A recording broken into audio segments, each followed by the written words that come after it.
Dust on the truck bed, mile after mile. Fields stretch out wide like they got a mind of their own. Red sign at the hall, coffee gone cold. Everybody talking with a fire in their bones. Hear that rumble now, under boots on the floor. October is coming and we want something more. October 19th, we're standing up. October 19th, we've had enough. Alberta, sing it loud, let the whole world hear. October 19th, freedom's here.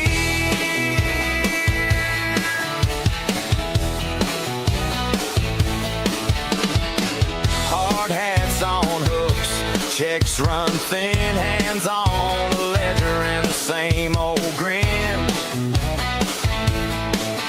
From the shop to the rig, from the barn to the street, people keep asking, what do we believe? Hear that rumble now, under boots on the floor. October is coming and we want something more. October 19th, we're standing up. October 19th, we've had enough. Alberta, sing it loud, let the whole world hear. October 19th, freedom's here.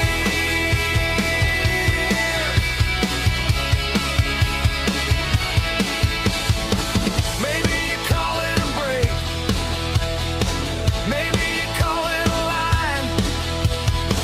But when the lights go red, we won't waste our time. October 19th, we're standing up. October 19th, we've had enough. Alberta, sing it loud, let the whole world hear. October 19th, freedom's here.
bled their ink in the dark for the dancers in silence, keeping rhythm in their hearts. Hey, for the brothers in prisons, carving dates into the stone. You are not forgotten, you are not alone. Pleasure will rise, I swear it. Hear that echo in my bones. From terror roots to the ancient thrones. We're breaking their walls, we bear it. Every tear, every battle cry. You can cage your body, but the soul won't die. Pleasure will rise. Oh, Persia will rise. We stand together till the falcon flies.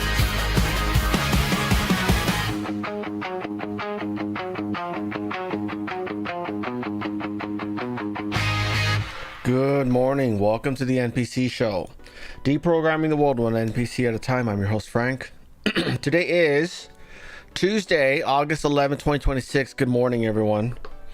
I hope you're having a great week so far. We've got a short show, long watch party, and an even longer watch party only on Rumble.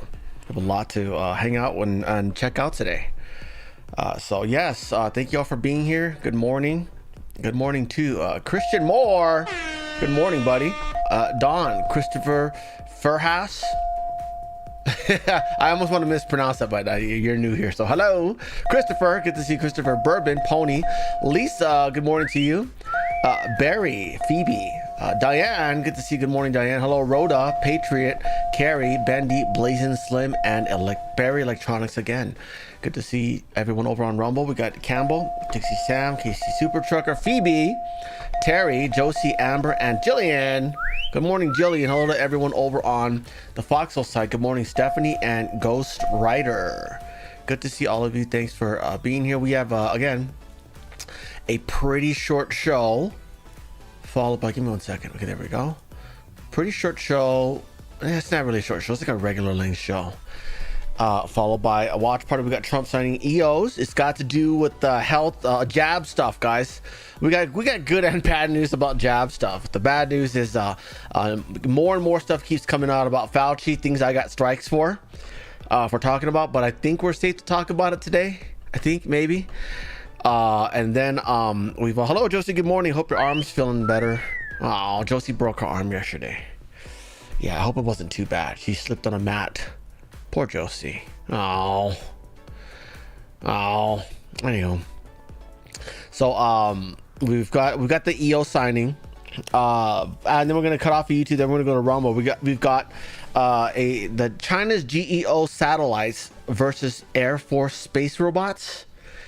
I'm not sure what that's about, but boy, that sounds almost like they got some military satellites out there that we're gonna have to contract Elon to go take out. He probably won't do it. He doesn't want anything to do with war, because then his Starlink will be under attack, right? So it'll probably be us contracting like Lockheed Martin, by the way, which by the way is still more advanced than SpaceX, but just, you know, not as like in your face. Like they don't advertise what they do. Like, you guys know, Lockheed Martin's been relanding rockets long before Elon ever did. Yeah, that's not a new thing.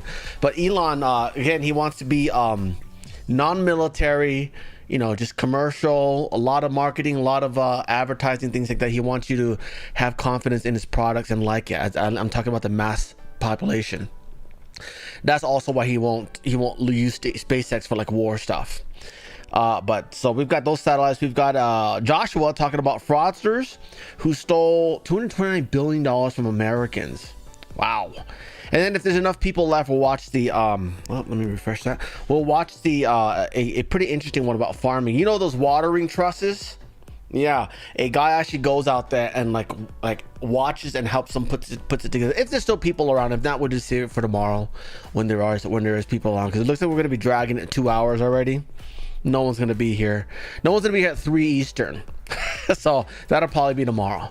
But that should be fun. Good morning, Mary, Casanova, Carrie. Good to see you. Buying a fire truck. Christine Miller. Hello to you. Who else just popped in? Anybody just popped in? I'm okay, thank you. Awesome. Well, I hope you feel better. Let me know if you any movies you wanna watch. I'll put something on for your arm. Huh? You know what we'll put on? We should watch Rookie of the Year. Yeah. It's you know the it's like a family movie about the kid who slipped and fell. He like hurt his arm, and then he became like a super thrower and played for the Chicago Cubs.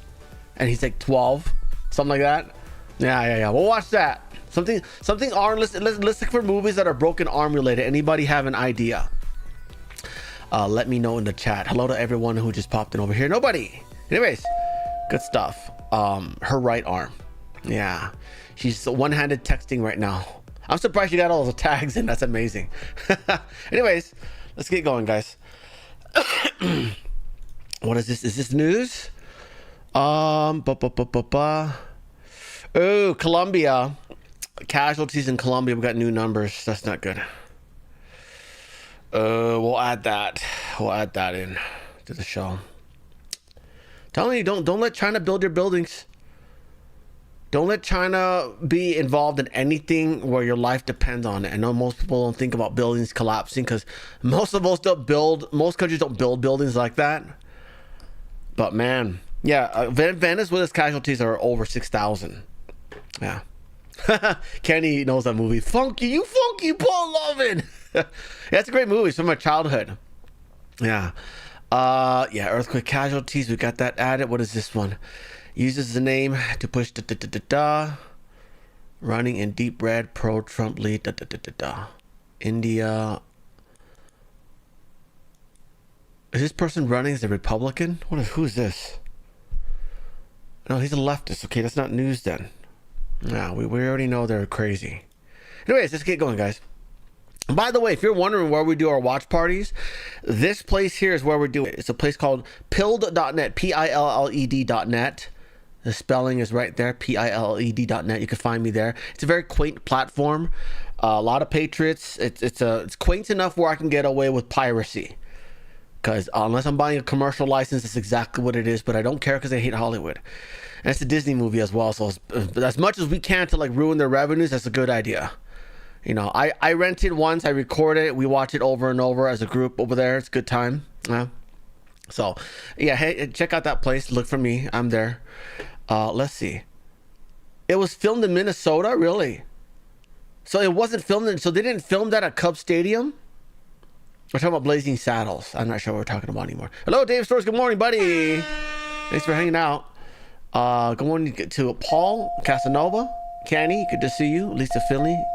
And Achilles, good to see you. A long time. Anyways. Yeah, China put styrofoam in their concrete. Or even worse, the concrete blocks are hollow. Yeah, it's really bad. And also their rebar is, in order to speed up production, they actively cool it. You know what I mean? They'll like drench it with water. And that causes the rebar to be able to snap. Yeah, and that's what happened at the building in Thailand. The building Thailand had an earthquake and had this building that was really, really tall, and it just during an earthquake. It wasn't even big. It's like a 5 something earthquake, and it collapsed. And it was a Chinese contractor. Like immediately once it happened, they quarantined the whole area. The contractors all rushed there to start destroying files. They wanted to destroy all evidence that it was China's building. Yeah. Anyways, don't go cheap. Anyways, thank you very quickly for the donation. Thank you, buddy. So we'll watch our Rookie of the Year tonight, and then we'll find another one. Maybe we'll do just that, and I don't know. We'll see how it goes. We're gonna think of some broken arm movies. Anyone come up with a broken arm movie up here? Oh, you broke your left arm 5 years ago. Walking your dog. Dang. Yeah. Avoid vinegar. People keep saying vinegar is good for you. I'm like, that's bullshit. If you took a chicken bone and soaked it in a glass of vinegar overnight, it becomes rubber. And women have issues with calcium. You gotta like up your calcium intake as a you're in your golden ages. So yeah, look that up. Yeah, vinegar dissolves calcium. So I don't believe at all that vinegar, anything fermented, I don't believe is good for you. Not wine, not beer, not vinegar, nothing like that. Not kimchi. Okay, if we want to balance out the racist, the ethnic stuff out there. Anyways, let's get going, guys. First story today: Lauren Boebert's son has been arrested for really, really bad things. Yeah. This guy right here, remember, she had her first kid very early, okay? And that's why she has a grandson. This is this is the same guy. He's been arrested, again, this time on multiple felony charges tied to exploitation of a kid in an adult way. Oh, Boebert. I don't know how much money you've made in Congress, but I'm sure it's enough for you to retire on. Live light and retire. Your family needs ya. Okay? Thank you for your time and, you know, fighting for the things you did in Congress. You were a whole lot better than Josh Hawley, I'll tell you that much. Bobby is like 95% with me. Actually, no, she's like 98%. You know? The only thing that made her look bad was she endorsed a candidate that was running against one of Trump's candidates, which again, she's allowed to. She's not shitting on Trump. She's not shitting on his policies. She's just endorsing someone else. So that's the only thing I ever thought of that was bad. But good Lord, your family needs ya. Okay, and go find your husband. Go get remarry that guy. I don't care how abusive he is. When your grandkids and your kids see you together, they're like, I gotta be like that.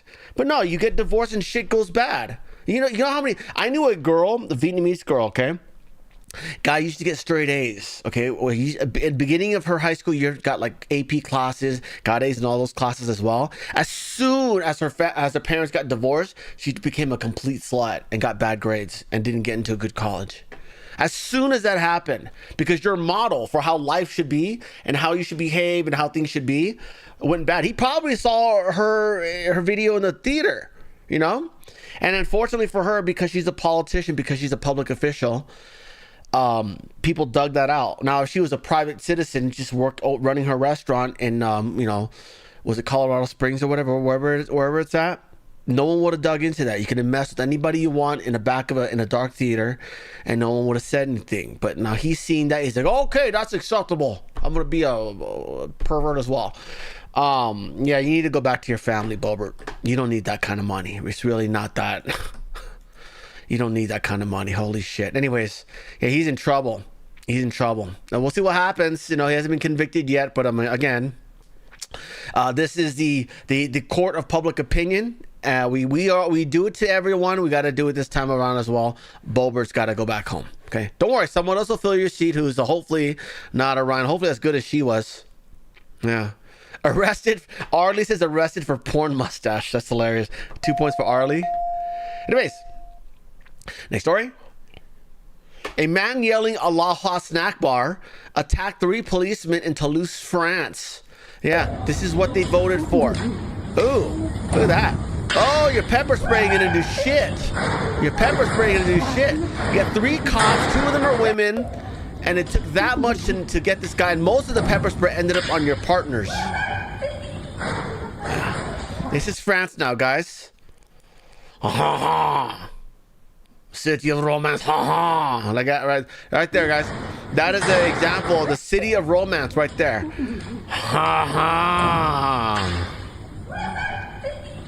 Yeah. Next story. Oh, this is gross. This is at some dressing room of some, I don't know where this is, Target or whatever. But there's a guy who set something down right there to briefly film, and then he picks it back up. Oh, he's moving it around. I'm not recording. You're fucking recording me. I'm not recording. Oh, Recording guess what race he is, guys? me. Christy Nolan, would you like to guess what race he is? The Mexican. That's correct. You won a trip to this dressing room particularly. Yeah.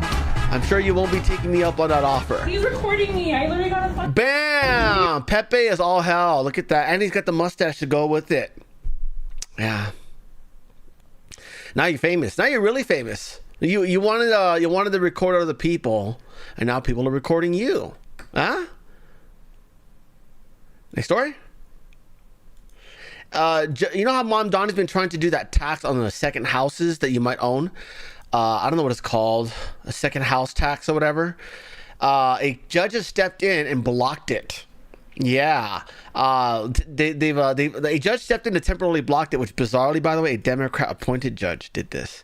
The law is called a new Payed a TRA tax, which is supposed to be a tax on your second home. It's like you already worked, earned money, and paid taxes on the money. You bought the house appreciates in value, you paid taxes on that when you sell it, but they want you to pay taxes on what is worth already anyways. Yeah. So now, by the way, real estate numbers came out today, down again 1.7%. Not good. Real estate's taking a dump, but the good thing is we might get a rate cut this time, right? Because of all the inflation numbers come out the next 2 days. If those come in light, we should be getting at the very least a rate hold, no longer a rate hike, because we got the bad jobs numbers on Fridays, and that's a cause to lower rates. But anyways, so a judge came in and blocked this, and Trump, by the way, chimed in on this. He says the New York City Pied a Terre tax. See, they always name it something nice. A Pied de Terre tax. It's a fancy tax. It's costing New York City and state a fortune, in that the money eventually to be gotten is very little compared to the taxes paid by the tens of thousands of people who are fleeing the city, never to return. Florida, Texas, and numerous other states are making an absolute fortune. This dangerous political experiment in New York will destroy what was once a great city and state. It is pure amateur hour, and it's hard, as President of the United States, to sit back and watch it happen, especially to a place I once loved. Financially and then social ruin is a 100% certainty. And then the radical, you need a new writer, by the way. It's been going on for a year and a half now. This is like the most biggest run on hyphens, really? Hyphens in lieu of periods. Got it. Anyways, and then radical left jihadists charge congestion pricing on top of everything else. This doesn't work in America and must be stopped now. I'm looking to see if the federal government has any legal right to avert this disaster before it is too late. For the millions of people who cherish New York and want to see it thrive, as opposed to becoming a filthy, crime-ridden, decrepit place of mockery and scorn. You know what you got to do, Mr. President? All they need for this are lawyers, okay? We need to put together a team of anti-communist lawyers. They need to be very well funded. They need to be the best of the best of patriot American lawyers, okay? Possibly the same guys who fought, it can't be the same guys who fought the political persecution, because this is a different kind of law, right? So you have to find tax law lawyers, IRS lawyers, you know what I mean? So yeah, I don't know. Maybe how about take some people out of the take the general counsel out of the IRS. They'll hire new ones, take them out of the IRS, and then create an organization that's going to fight this. And then obviously it's going to have to be, make it government funded. You know, if we need our own organization of lawyers to instill our constitutional rights, using taxpayer dollars, by the way, which I'm totally fine with, because again, we would be using tax dollars to fight tyrants, right? Any tyrants that want to come in and take over our community, bam, we've got that. Little organizational lawyers that are going to be fighting for the people, right? Thank you very much, David Source, for the donation. Thank you, David. Keeping the channel alive every single day. Thank you, buddy. Thank you. What is this? Nope, not interested in that. Is this news? Solar eclipse. Okay, whatever's. What is that? Trump announced that former... Okay, got it. I got that on the docket. Anyways, next story. Mom Donnie just got blocked. Wait, hold on. Is this not the same story? Is this the same story I had twice? Yes. Okay, so that's the same one twice. Anyways, next story. Abu Ding Dong El Said he previously advocated for abolishing the Second Amendment and stopping the use of fireworks on 4th of July. Someone in the chat made a very good point yesterday. I think it was Arlie, who said that in the past, these guys here, these Islamist people, the countries that they've managed to regime change, conquer, and commit genocide against non-Muslims were all countries that had strict gun laws. I found that very interesting. I was like, that's very true. Yeah, that's why they don't want us to have guns. This is why the Democrats didn't want us to have guns. They wanted these guys to run it. Okay, they want these guys. They want their little dangerous foot soldiers here to take over and be violent against the Republicans, because the blacks aren't doing it anymore. They're living off a SNAP. They're comfortable. They're fat and happy. They don't care. They're not going after whites like they used to. At least not like in 2020. So they're like, oh, we got to radicalize these towel heads here. Yeah, listen to what he has to say. The allies are launching is already more bitter. All you got to do is look at the ads you're already watching on TV, started today. You know, they think they want to use my whole name against me. Mike, listen, man, if you can't say the name, it's Abdurrahman, keep the name out your damn mouth. Okay, this is unrelated. Thank you, Eric. Eric always does this. See how angry he gets? See how flustered he is? You can't say that. You keep your mouth when they are in your mouth. Yeah. He's nothing like Mamdani. He's nothing like Mamdani. The way he's acting here is already very off-putting to women. Because now he's acting like all their dads. Right? Isn't that attitude? Started today. A lot of anger, a lot of attitude. But again, this comes with his height. That's what happens when you're 5'5". Everything pisses you. Look at his microphones. They're almost covering his chin. Look at that. You know, they think they want to use my whole name against me. Mike, listen, man, if you can't say the name, it's Abdurrahman, keep the name out your damn mouth. I said it right. Abba Abba Ding Dong. Okay? Look how bad he is. He should be here issuing talking points, talking about what he's going to do for Michigan, what he's going to be doing in D.C. Instead, for whatever reason, he thinks he's running for governor of Michigan. He wants to do national health care. He wants to do state-funded health care for Michigan, but he's running for a Senate position in D.C. It's already Obamacare, stupid.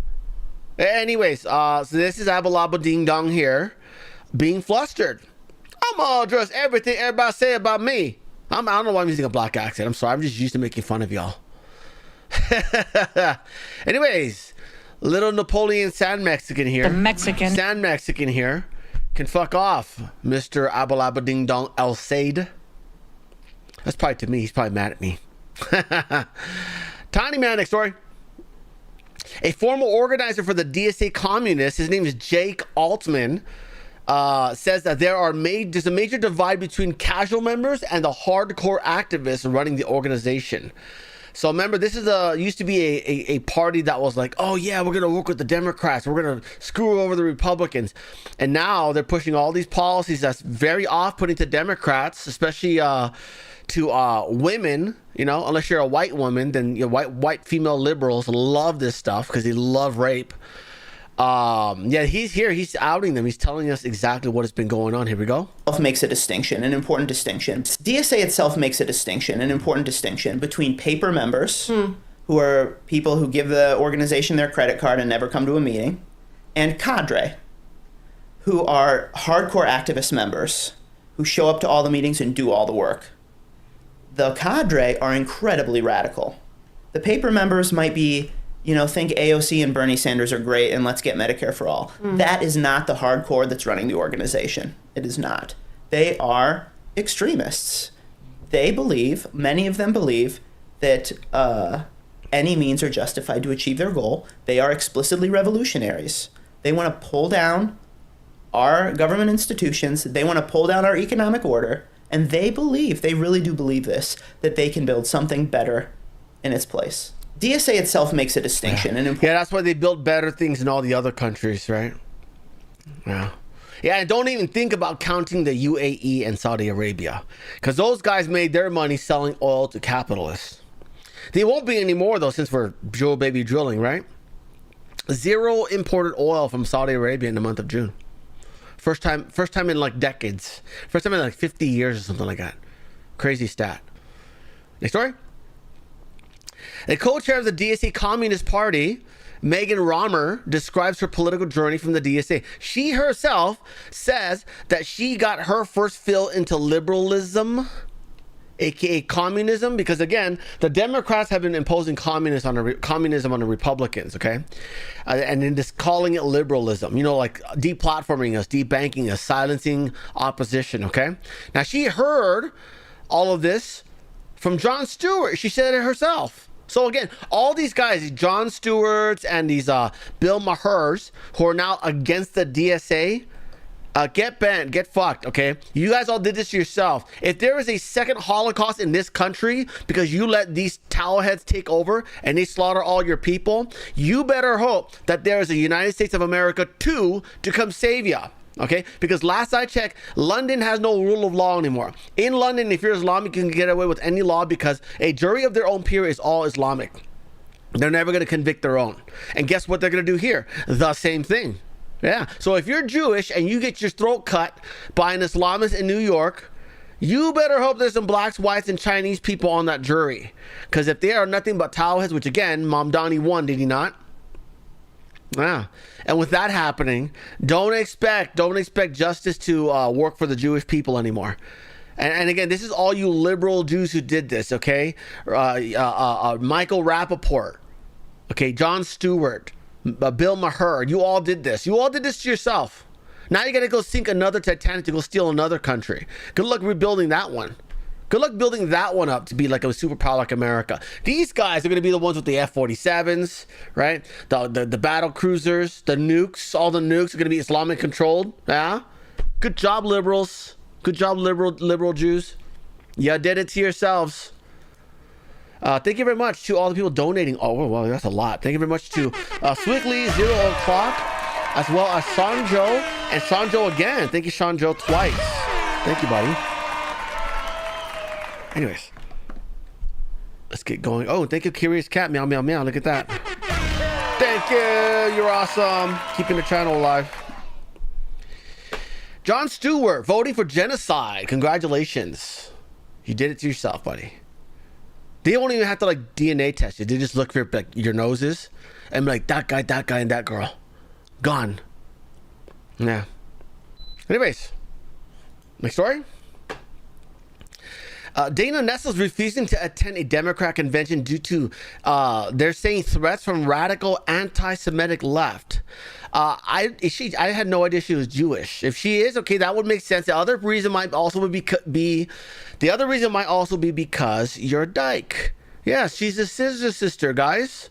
Yeah. She dykes it out with her wife. More reasons for these people to throw you off of tall buildings like they do in the Middle East. Dana Nessel voting for her own genocide. Look at that. How many scissor sisters have been thrown off of roofs because of you, Dana Nessel? Not enough yet. Not enough for you to finally realize, oh crap, we screwed up here. We let in all these towelheads. You thought that they were going to worship your white liberal ass, huh? Oh, you give them a new home and a new life and some money and some free hotels, free cell phones, snap cards, unlimited snap cards, $5,000 a month snap cards. You thought they were going to worship you. And here they are slaughtering you instead. Huh? They even got David Hogg coming after you. Yeah. Remember during the Biden administration, I told the black community, you are old news. They got your votes already in 2020 with the George Floyd psyop, and now they're off to the dykes and the gays and the trans, and now they're the in crowd now because they're the ones doing all the mass pews in schools, right, with the Christian kids around. Yeah, that's what the trans are doing. Yeah. The blacks, you guys aren't doing anything for the party anymore, so they're gonna move on. And much like her little rainbow squad, not doing anything for the community anymore, and not doing any more mass pews. When's the last time you heard of one? At a Christian school. Not since Nashville, I believe, right? So now you're all, not doing anything. You just, you won the election. Biden won, you spiked the ball, and you went home just like all the Republicans did after 2024.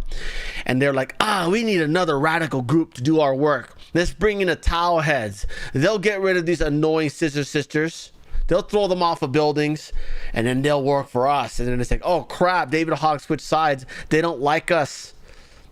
We thought they would worship our white liberals, and they're not. They're just using us, just like Mamdani said yesterday. Yeah, go look at yesterday's show. I played that clip of Mamdani admitting his plan to use white people for their agenda. Anyways, next story. Abigail Spanberger went to an event called the 90th Annual Old Fiddlers Convention in the city of Galax. She got booed like crazy.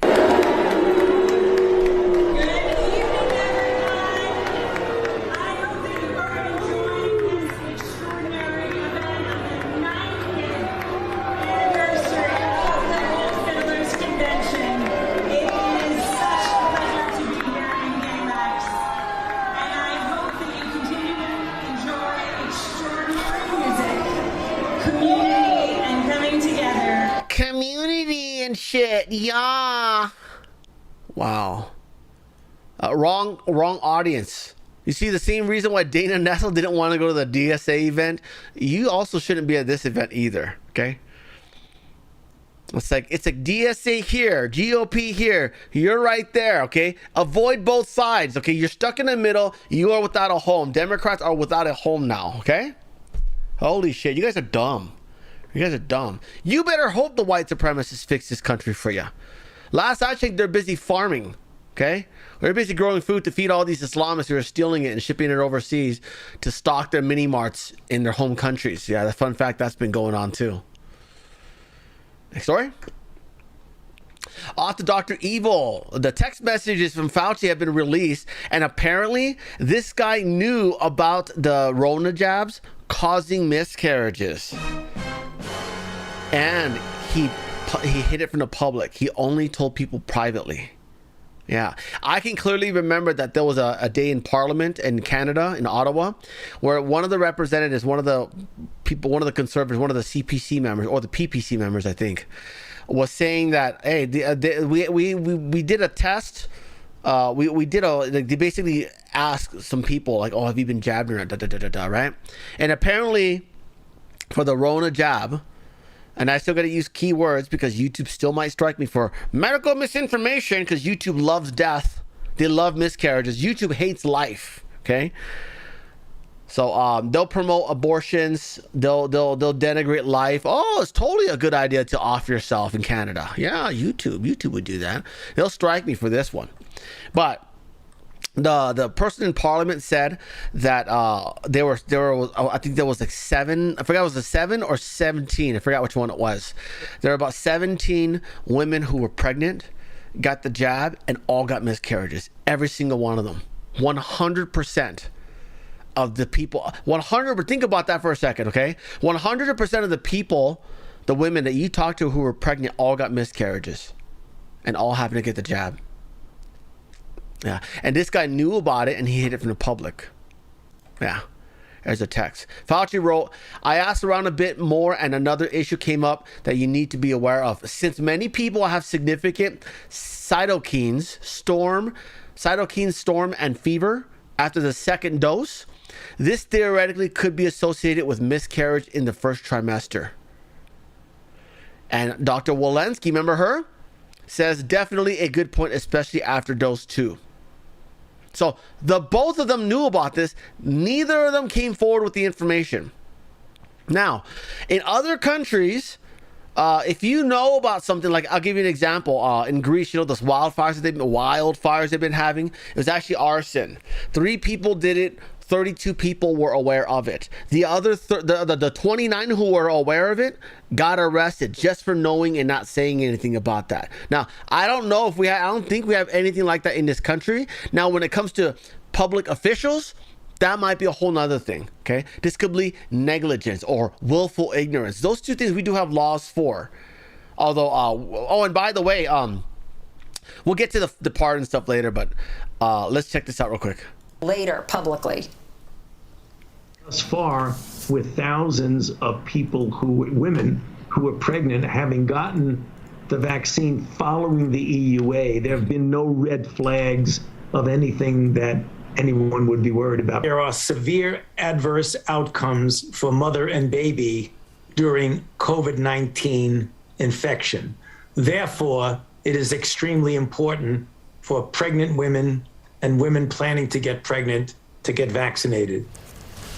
This is the biggest public health scandal that we've ever seen in America. This is astonishing. And of course, there are now studies that are being legitimized that suggest that, in fact, these shots actually contributed significantly to miscarriages of people who got the shot and while pregnant. Later, publicly. Give me one second. I'm adding another story to this. Okay, we're done with that. What was that last one that I had? Not that one. Not that one. Not that one. Oh, this one. Okay, let's add that. Give me one second. Yeah, we'll add that right there. All right, back to the show. We're done with that one. Next story.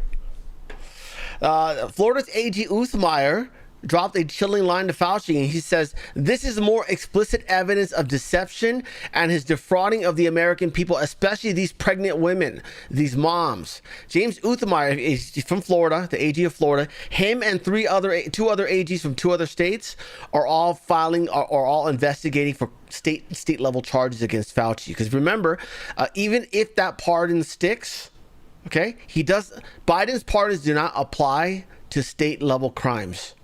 Okay, so he may very well still be in deep shit. And this is why Bill Maher's panicking, okay? Because Bill Maher was part of, if you missed yesterday's show, Bill Maher is defending Fauci, saying he shouldn't be investigated just because people disagree with him. Okay, so Bill Maher, we know he's guilty because he's probably got text messages with Fauci.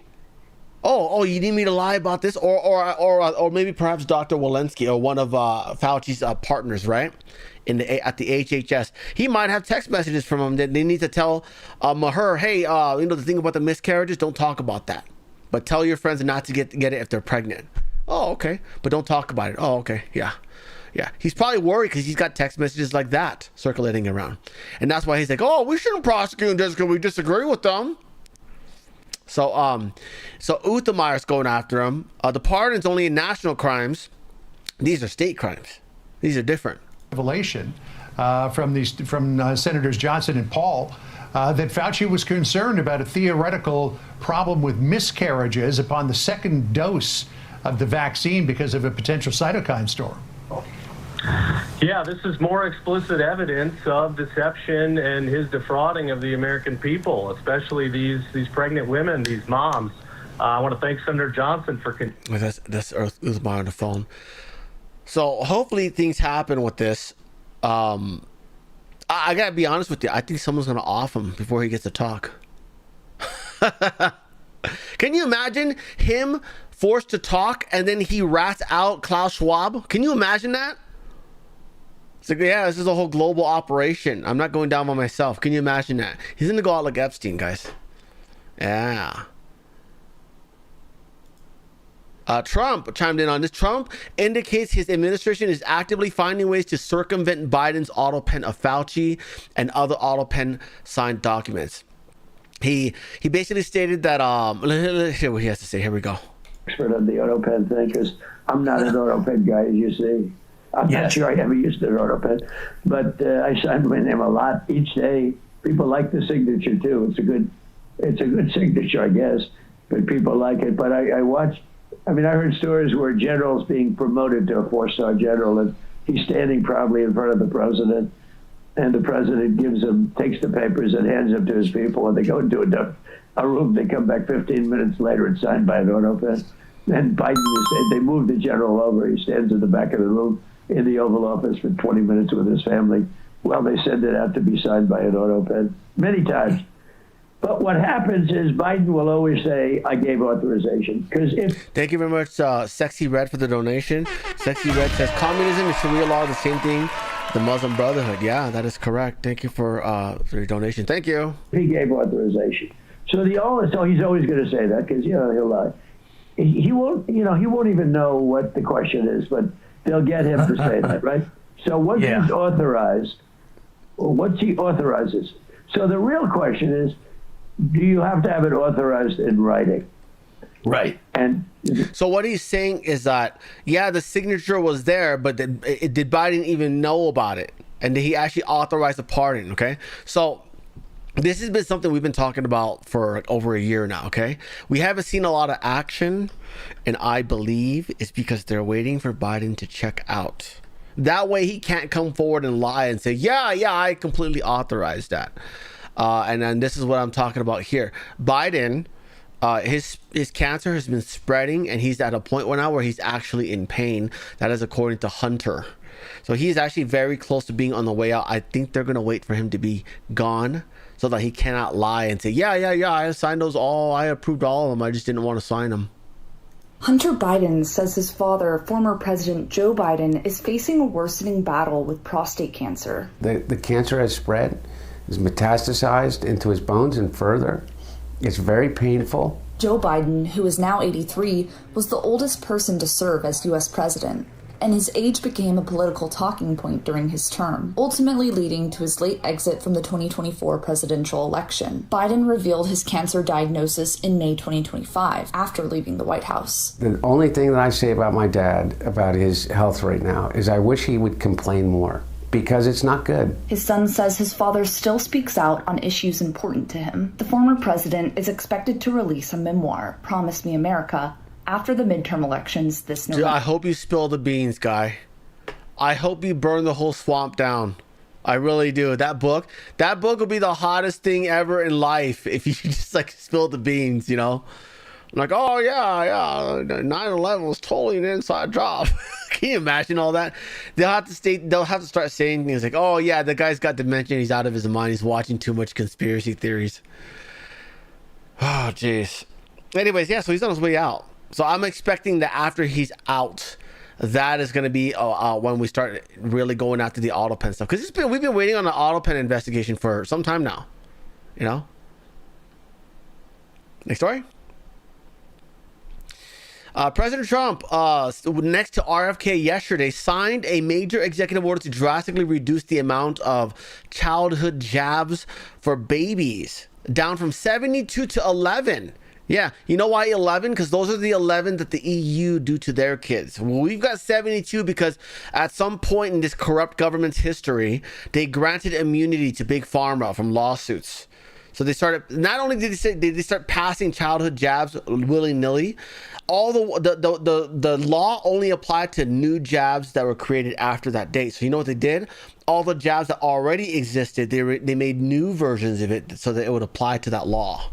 So they can't get sued for that, even though it's an older jab that for an older reason, like for example, polio. Yeah. So they signed that. Here we go.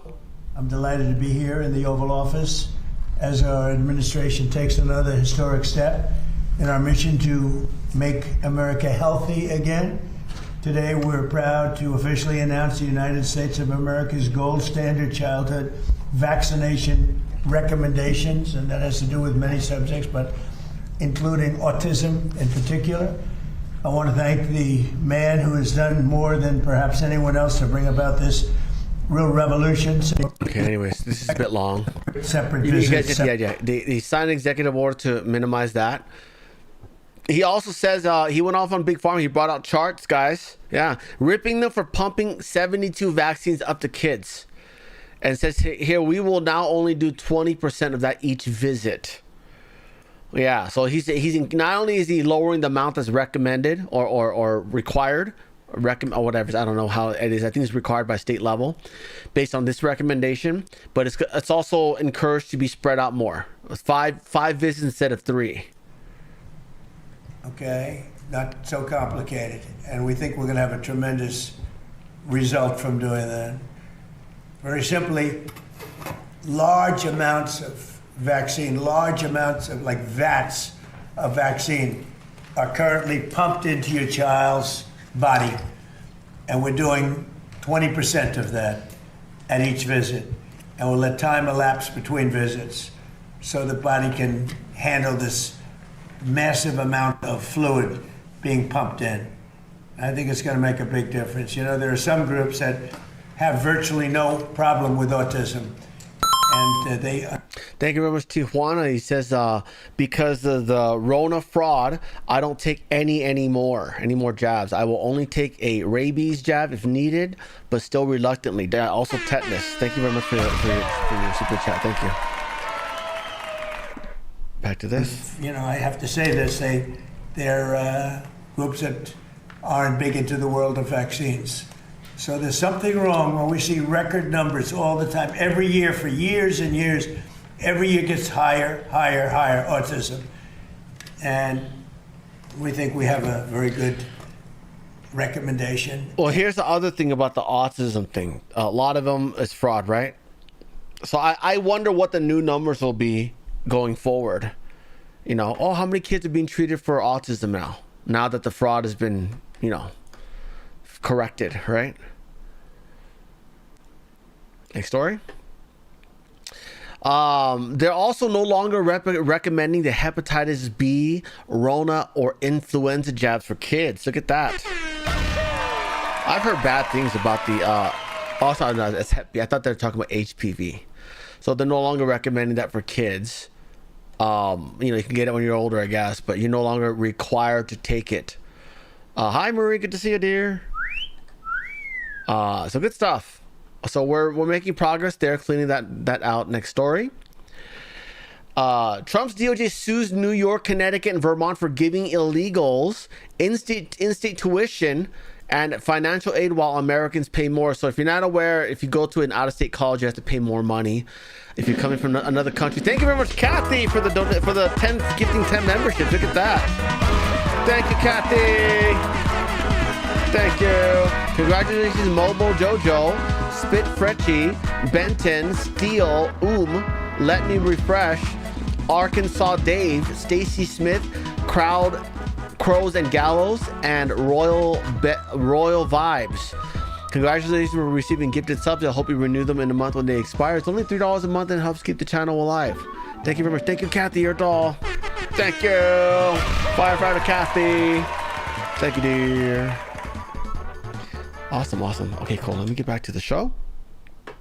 So, yeah, if you're from out of state, you're supposed to be paying a higher tuition, but they've been giving illegals this in-state tuition. If not in-state tuition, sometimes they get free tuition, depending on how blue the state is. So he's suing them for that because they're using federal funds for such programs, or they're using state funds and then they're using the federal funds for the the scholarship people and stuff like that to subsidize their tuition. Absolute bullshit. Yeah, I thought we had AI already. We don't really need colleges anymore, do we? We just need workers. Yeah. Can we cut this out? Can we cut this whole idea of college out unless you're going to be a doctor or a lawyer? Next story. That's going to change a lot now that you think about it, right? Now all those middle tier jobs, the analyst jobs, the finance jobs, the accounting jobs, you don't really need those anymore. AI is going to do all of it now. Yeah. Wait till the big four collapse. Holy shit, KPMG and all those guys, all those accounting firms. Anyways, next story. Here's some good news. Out in Indiana, there was, Indiana, the state that should have done redistricting, but they didn't because of a group of rhinos. Well, Indiana did a recount, okay? And after this recount, the Trump endorsed candidate here, that is she right there. What is her name? Her name is Paula Copenhaver. She beat him. This is one of the rhinos that voted to not do redistricting right there in the middle. She beat him by 3 votes after the recount. Good stuff. Afuera to the rhinos. Next story. Oops, the music's still going. James O'Keefe releases another shocking undercover video from Michigan showing him asking voters about duplicate absentee envelopes for the same person. We've seen that video. This one. Damn it, I can't play it. I can't play it because of the thank you Kathy though, okay? Keep those coming if you could. But that music's still let me do the reset. Let me reset it and we can play this video real quick here. Let's do this. There we go. Alright, awesome.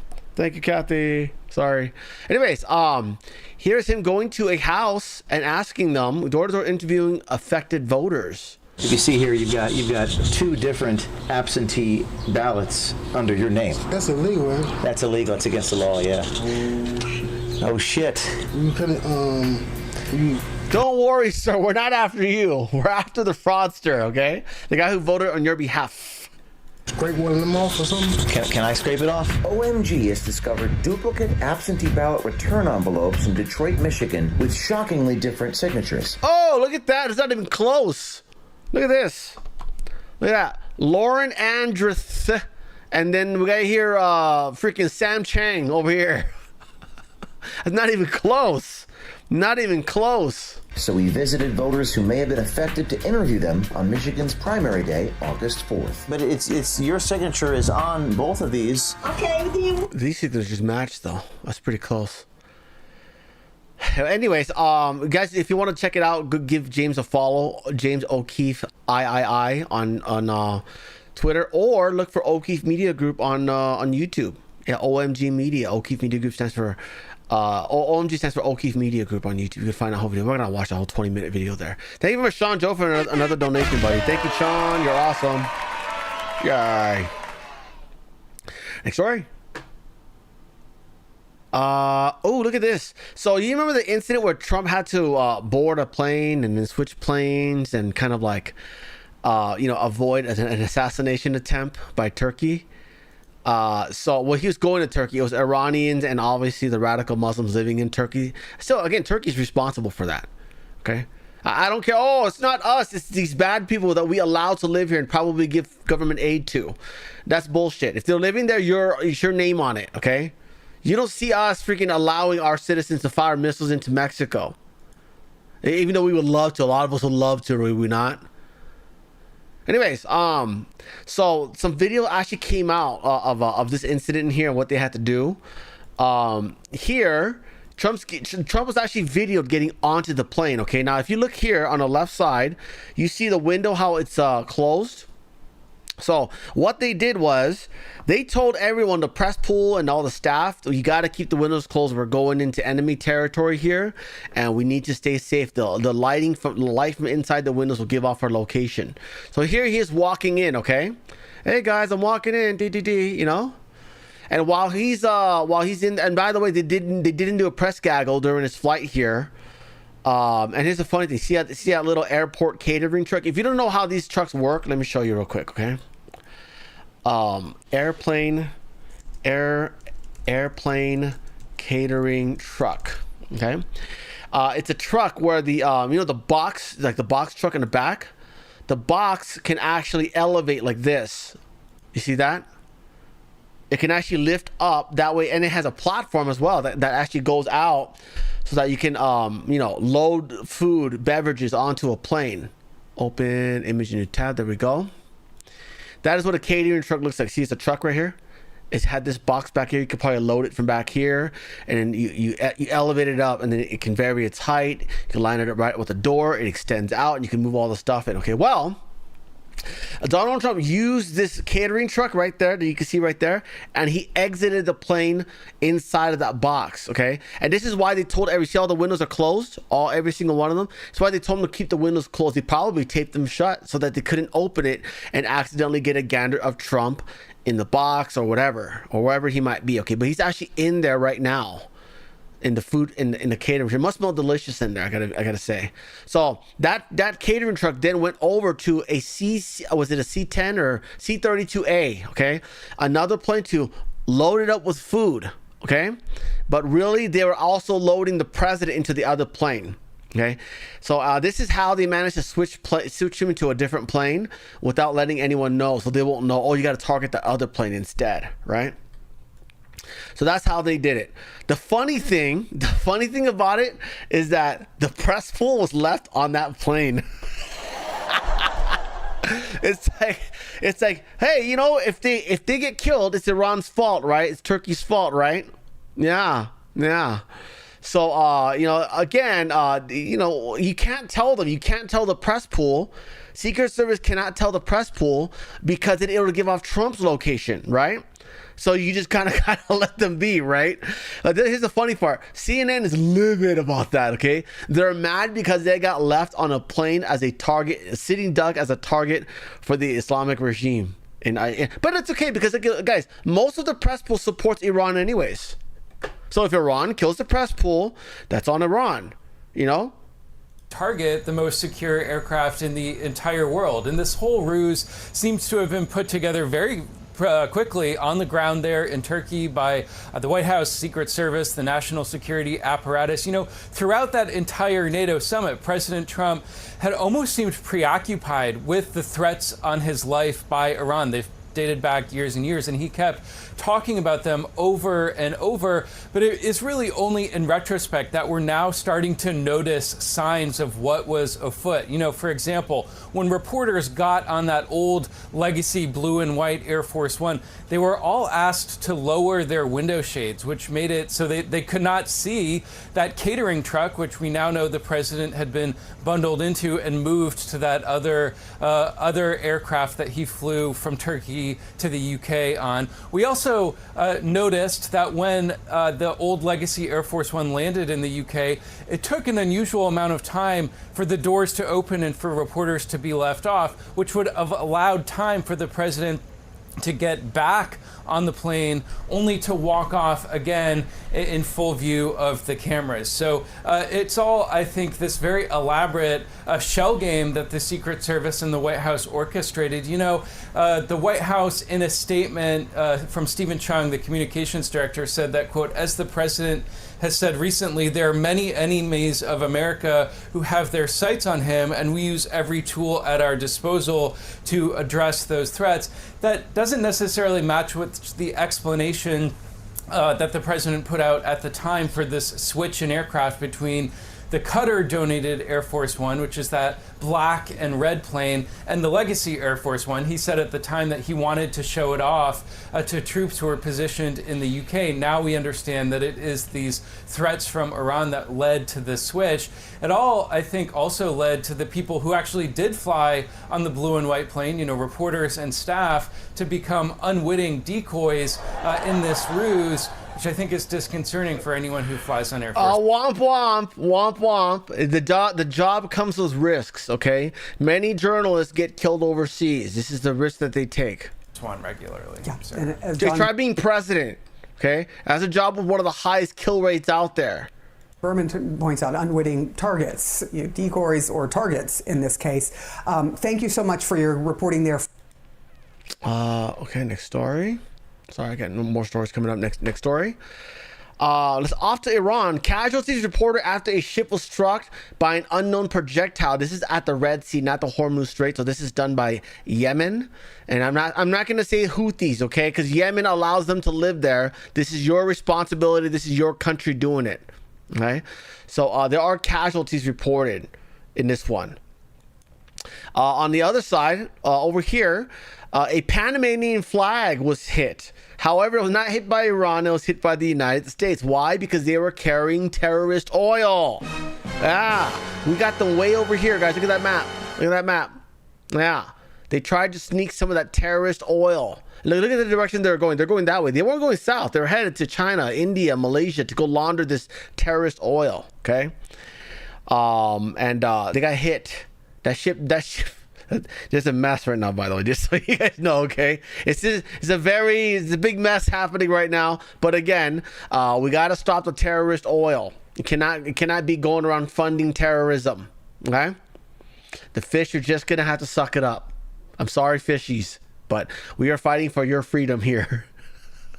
All you ocean beings. By the way, if Iran ran the world, which again, China is already overfishing the crap out of the world, ruining the oceanic ecosystem. Imagine if the Islamic took over. It would be even worse. Meanwhile, Iran is busy slaughtering civilians. Yes, this lady here is no longer with us. Why? Because someone tried to rape her and she dared to fight back. Yes, in these countries here, you're not allowed to fight back if you're a woman. You have to let everybody bang you that they want. This is policy out there. Her name is Marze Nayeri. I wish we would have regime changed Iran sooner. And then you'd be alive. You'd be fine. Unfortunately, this is the world you live in. You see why I want a regime change so badly? I want a regime change in China. I want my people to be free. I can't imagine what elation the Iranians would feel if they got that chance. But unfortunately, we don't have enough help from our allies to get a full regime change. Next story. Some good news. This is a U.S. Marine who's been in Russia for like 4 years or so. He's been held there. He was released on humanitarian grounds. Yes, Trump got this guy out of jail. Good stuff. Yeah. And by the way, Trump did say that he is going to fulfill this guy's wishes. This guy who got freed, Robert Gilman, his request was for a cheeseburger upon arriving in America. Now, Eric Daughtry posted this picture of Trump and all the McDonald's because remember this is a college football team that won the championship. He invited them to the White House. He asked them what they wanted to eat. They said, "Oh yeah, we like McDonald's," you know. So he got a bunch of McDonald's, right? Now, I understand this guy wanted a cheeseburger. Get a few McDonald's cheeseburgers, but please get a variety, okay? Get a McDonald's one, get an Islands Burger one, get one from The Habit, get one from Five Guys, get an In-N-Out burger, get them all there. You know, have your chef make the variety of different burgers, bring them there. Don't just give them the McDonald's, okay? He might not like the McDonald's one. That'd be real sad. He's gonna be like, can I go back to Russia, please? This is sad. Yeah, anyways, good stuff. Next story. China is starting a trade war with us again. Look at this. China is imposing levies on pecans. Yeah, pecans. They allege that the United States, and they're banning it from Mexico and the United States, or at least they're heavily tariffing them. Okay, they're alleging that we're dumping on them, and Mexico's included in this because they're alleging that we're using Mexico as a pathway to ship our pecans to China. Okay, totally never anything that China's ever done, right?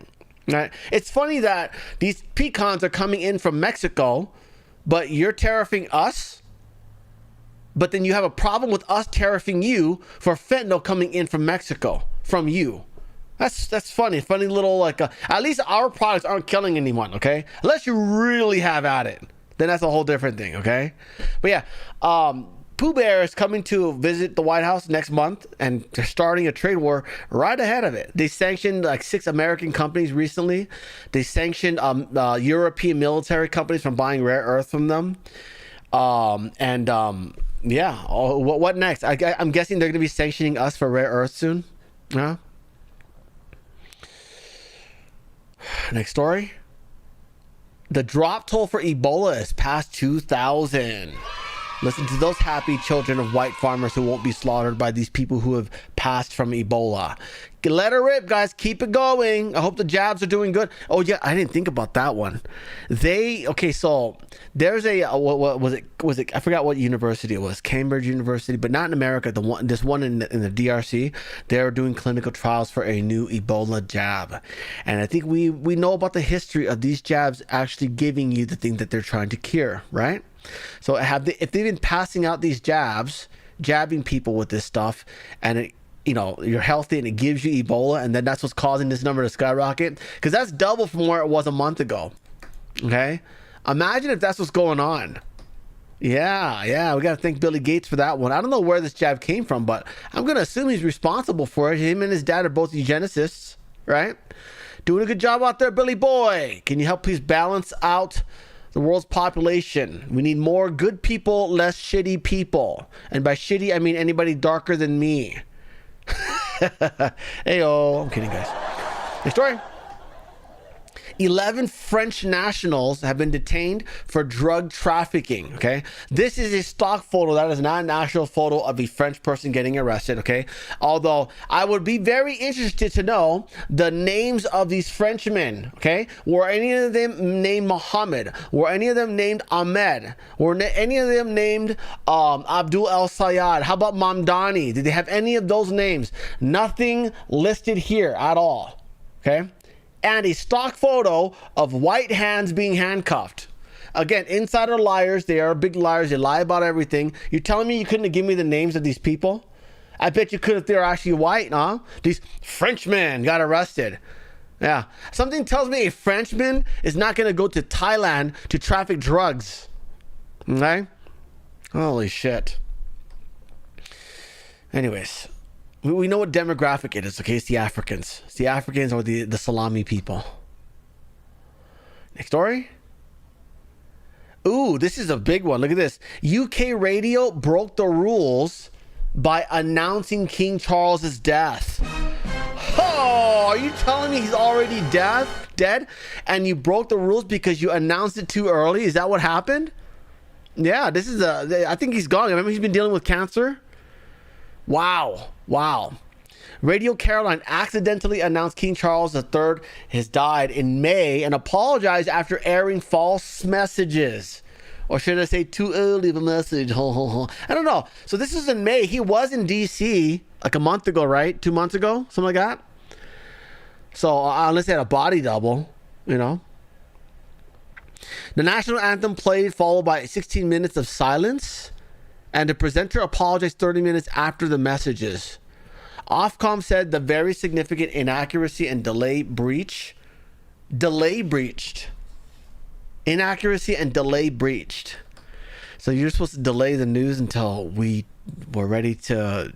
So you were supposed to delay the news until we wanted to use this news as a distraction for something awful the government was going to do. Huh. and the presenter apologized 30 minutes after the message. Ofcom said delay breached rules on accuracy and promptly correcting significant mistakes on air. A staff member accessed pre-recorded death files during radio maintenance. Played them out curiosity? Played them out of curiosity, panicked, and left the premise. What? So you're telling me that there's a radio station going on, there's staff, there's people working, there's a guy on the microphone, someone in the staff played that recording and left, and everyone else who runs the station, the sound guy, the commercial controlling guy, the marketing guys who are calling to sell ad space, you're telling me all of them were just saying, oh, 17 minutes of silence, they didn't make anything of it? You're telling me that wasn't planned? Sounds like a publicity stunt that they got in trouble for. Radio Caroline said files were removed, the staff member reprimanded, and the remote presenter had not monitored output or responded to calls. So, he might be dead. I had no idea, guys. You think, I mean, it would be too hard to find a body double for this guy, right? He's not that, hard to copy. They have how many doubles of Biden? Central Casting probably has someone, right? Next story. Australia's Prime Minister named Anthony Albanese. He's under fire because the Japanese Prime Minister, Takaichi, the lady, gave him fruits, 2 melons, okay, as a gift, like as a visiting gift, okay? And he made fun of her for it. Now, if you're not familiar with Asian culture, okay, when someone visits you, you have a guest, you always offer them food or tea or something like that, okay? Like, hey, welcome to my house. Here's some gifts. Like, for example, the Trump envoy all went to China. Every single one of them got a gift bag. These gift bags had trinkets, fruits, things like that. They all got burnt. Because, again, we can't trust them. But they were still given these gifts, okay? But this asshole here has a problem with these melons. Here we go. Japanese Prime Minister brought a melon. Did she smuggle it? I don't know. Oh, I'm expecting. Got a couple of melons. She brought 2. She brought 2, as you do. She just came in looking like Pamela Anderson. She brought 2. Yes, really. And they're beautiful. It's so this guy he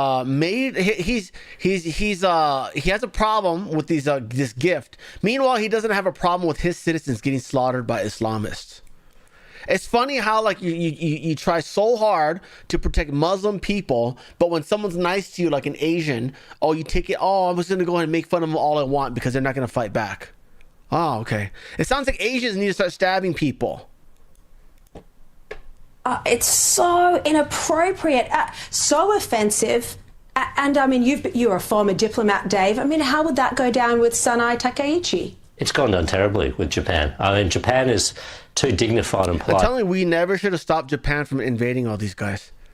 You know that's what Japan was doing. They were island hopping, invading people. They were like very close to hitting up New Zealand until we intervened.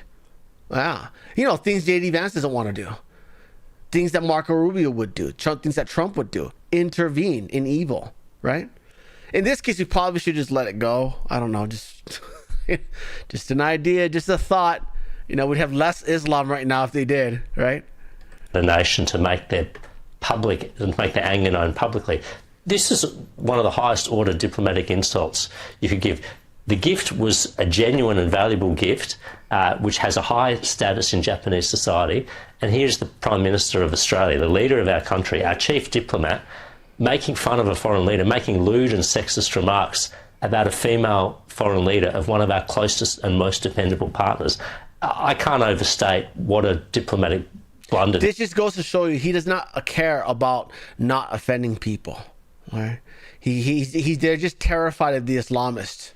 Because he can be racist if he likes. I mean, that's fine. I have fun with it.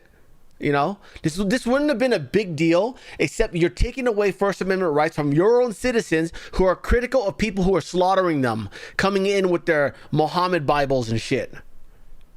Don't virtue signal if you don't actually care about racism, stupid.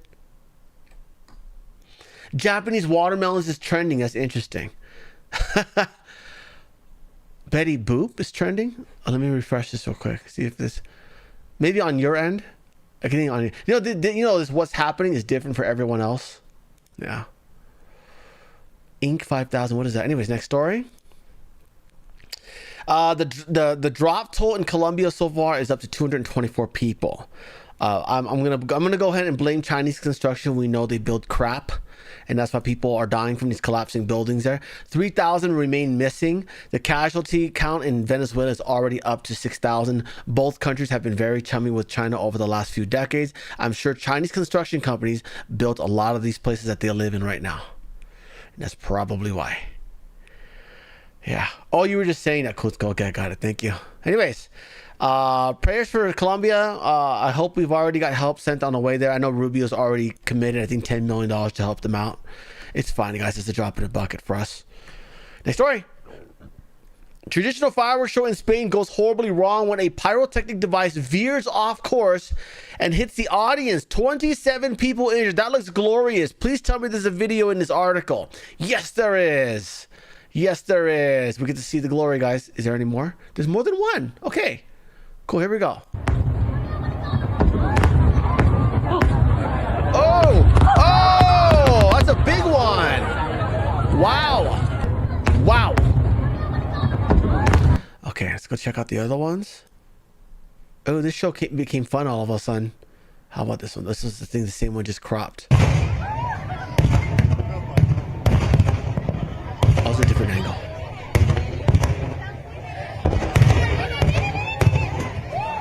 Oh, this is from ground zero. Did you see that? You see it coming from here like that. Here, watch, look. You see here. Let's do this. You see the little sparkles right there? That's it arriving. Okay, look. Okay. You see that line? See that line right there? Right here. That line right there. That's the aerial shell. Okay, they're called aerial shells. That's it arriving. Let's go forward. Pew, pew, pew, pew, pew. And then bam! Wow. One more time. Oops. That was mine. Here we go. In. Boom! Wow. Wow. That is the story to tell. There's another one. Oh, good Lord. There's multiple. Do you see that? It's one there. One that's already on the ground. There's one other one that just landed right there. There's another one that just landed right there. Bam, bam, and there's probably three. Well, we only see two of them. They probably dropped the phone from here on. Wow.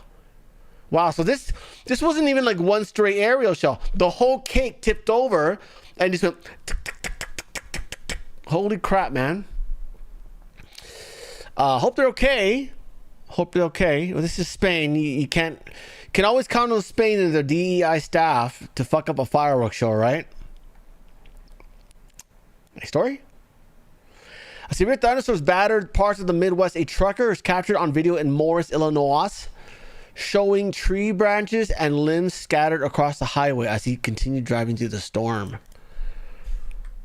Oh, that's a mess. What a mess. What a mess that is. Ooh, messy.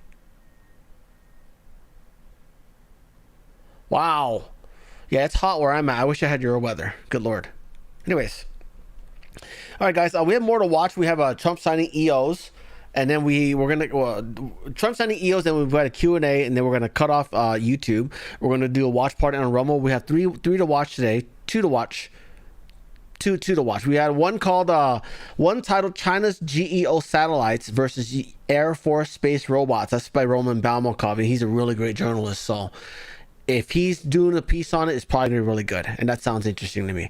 And then the second one is going to be, the last one's going to be Joshua on fraudsters stealing $229 billion from Americans. So before we do that, though, remember, go to the main page. You'll find actually, the links are in the description for all my other channels, Frank's Funny Shorts, as well as Frank's Show Clips. Thank you to those who've been hyping videos on this channel here. But if you could, please hype them on that video on that channel over there. You only get 3 hypes per week, and they're worth more on smaller channels. If you hype a video on this channel, it gets like 100 points. If you hype one on that channel, it gets like 2,000 points. So please help those out. Cash App, buy me a coffee, subscribe to on Patreon, or ways you can support the channel. Or you can be like Doug Moore and have a membership. Look at that. Doug Moore's got a membership. Kathy's got a membership. And it's only $3 a month. Helps keep the channel alive. Thank you again, Kathy, for gifting so many memberships. You are a doll. Thank you. Also, you can buy membership over on Rumble. It's $5 a month, and you get access to our Rumble Premium Hangouts. We generally hang out and talk about food on Sundays. Sundays or Saturday, one of the 2 days. Or you could buy it over on Foxhole over here. Bam. And then you get a cool tag next to your name that says Frank's Hens, like some people here do. Or if you buy a gold or a diamond membership or higher, you get a photograph of a bunch of roosters or a bunch of chickens. And you get to be co-roosters like Swiggly there. He's a co-rooster. Thank you, Swiggly. Anyways, let's get going with this watch parta. If you're just popping in, you can rewind for the show. Here we go. An EO signing and a Q&A. Where are we at? Hi.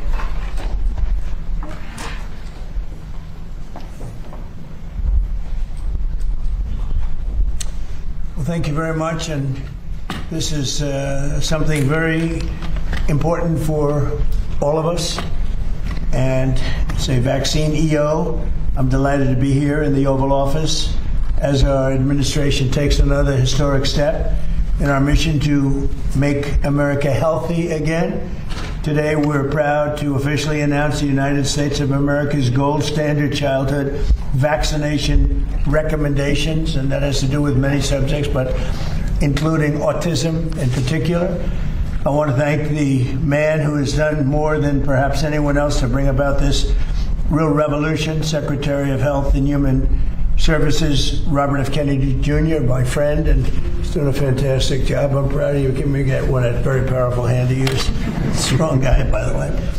Thanks as well to Director of the NIH, Jay Bhattacharya, Deputy Assistant to the President of Domestic Policy, Dr. Heidi Overton, our Maha moms, and including Jamie Franklin, who's with us today, a very special person, and also the medical experts and professionals who've worked very hard on getting this to happen, this day to come. For long, and far too long, a long period of time, America's recommended more childhood vaccines than any peer nation, and even twice as many doses as some European countries, and even more than that. In many cases, we were requiring 72 jabs for our beautiful, healthy, lovely, delicate little children, including giving the hepatitis B shot to infants and newborns on top of many other vaccinations. The hepatitis B shouldn't be given until they're 14 or 15 years old. They were given early. Effective immediately, my administration is recognizing gold standard childhood vaccine recommendations for only 11 core vaccinations against the most serious and dangerous diseases, along with the MMR, which hopefully will be split up. You have the MMR. We want it in 3 separate vaccinations, given at separate times. Together, there could be a possibility they're quite lethal, and separately, it looks like they are not at all lethal, but just very effective. So the MMR, we want to have separate visits, separate times. The vaccine being broken into 3 separate single doses, and vaccines being administered in separate visits. For example, at 1 year, you should have 5 separate visits for vaccines rather than getting them all in the same day.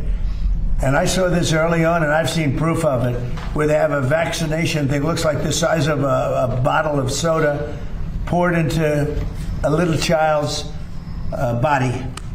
And bad things happen in too many cases, because this is an explosion. This is an epidemic. So at year 1, you should have 5 separate visits for vaccines rather than giving them all in the same day.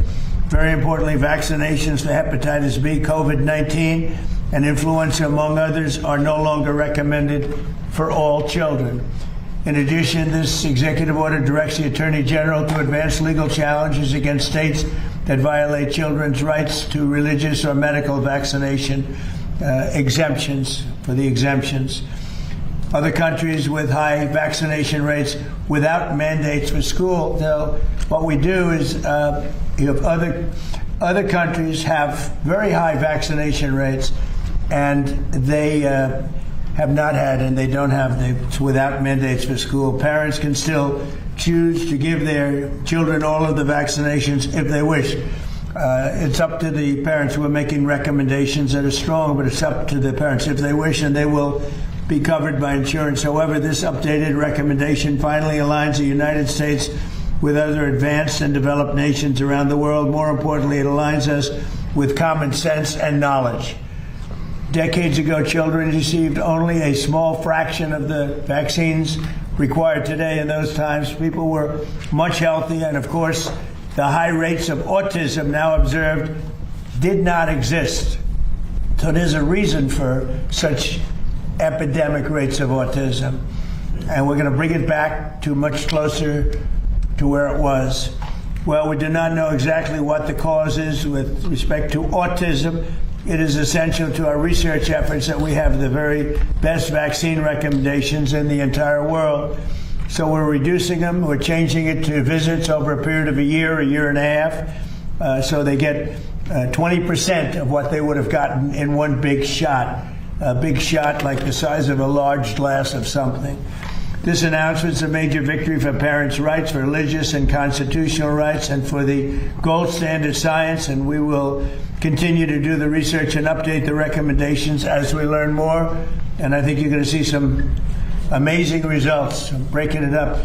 It's not only that you're doing fewer vaccines or jabs, as they say, but you're doing them in a series of visits to the doctor, much smaller amounts.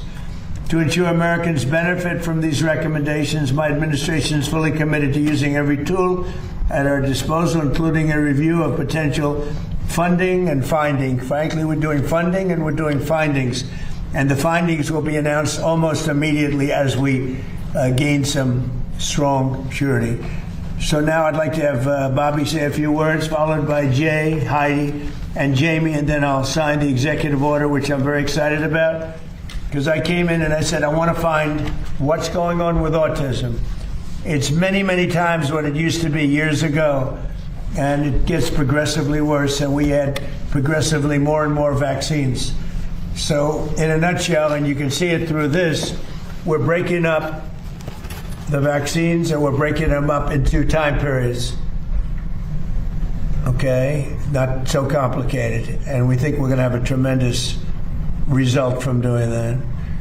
Very simply, large amounts of vaccine, large amounts of like vats of vaccine are currently pumped into your child's body, and we're doing 20% of that at each visit, and we'll let time elapse between visits so the body can handle this massive amount of fluid being pumped in. I think it's going to make a big difference. You know, there are some groups that have virtually no problem with autism, and they, you know, I have to say this, they're groups that aren't big into the world of vaccines. So there's something wrong when we see record numbers all the time, every year for years and years. Every year gets higher autism, and we think we have a very good recommendation, and a lot of good things are happening. We're going to be releasing some very detailed paper. Here's another one, European countries versus the United States. Look at that. These are high-level, very medically powerful European countries. You see the top, that little chart says a lot, but that's the difference. So with that, I'd like to have Bobby say a few words, please, and then we'll go to the others. Please, Bobby. Thank you, Mr. President. I want to start by just reinforcing something that the President said, which is the source of his concern about this issue. And I'll just give an example. In 1970, the biggest epidemiological study at that time in history was performed. And the university scientists from across this country looked at all the 8-year-olds in Wisconsin, about 900,000 children. And they were looking for autism, and they knew what autism looked like. And they came back with an incident rate of 0.8 per 10,000. So less than 1 in 10,000. The rate, according to CDC today in this country, is 1 in every 31 children. In California, it's 1 in every 19 children, 1 in every 12.5 boys. So there has been a dramatic increase. One of the things that the industry likes to say, one of the talking points, which the press loves to parrot, is, oh, we're just noticing it more. But this is an absurdity, and this is an assertion that has been debunked again and again and again by peer-reviewed literature. But it's also debunked by common sense, because if we were just noticing it more, we would notice it in older groups. But we're not. We're only noticing it in kids who were born around 1989 or after. The older generations, you're not seeing those increases. So something happened in the mid-90s that changed our children, and it has to be an environmental exposure. Because genes don't cause epidemics. They can provide a vulnerability, but you need an environmental toxin. And what the president has charged us with is finding which one of those exposures or which collection of exposures are causing this epidemic. For decades, I fought for a simple principle. When it comes to the health of our children, government has an obligation to follow the evidence wherever it leads. Tell the American people the truth and give parents the information they need to make informed decisions for their families. Mr. President, you gave us a mandate to do just that. You directed HHS to examine America's childhood vaccine recommendations against the best available science and the practices of other developed nations. We did that work, and on January 5th, HHS and CDC overhauled the childhood immunization schedule, reducing the number of diseases universally recommended for vaccines from 17 to 11, and establishing distinct categories of recommendations based upon the scientific evidence. Our assessment found that the United States recommended more childhood vaccines than any other peer nation. President Trump mentioned the number that's 72 jabs before 18, but it actually could be up to 94 jabs. And nobody else has anything like that.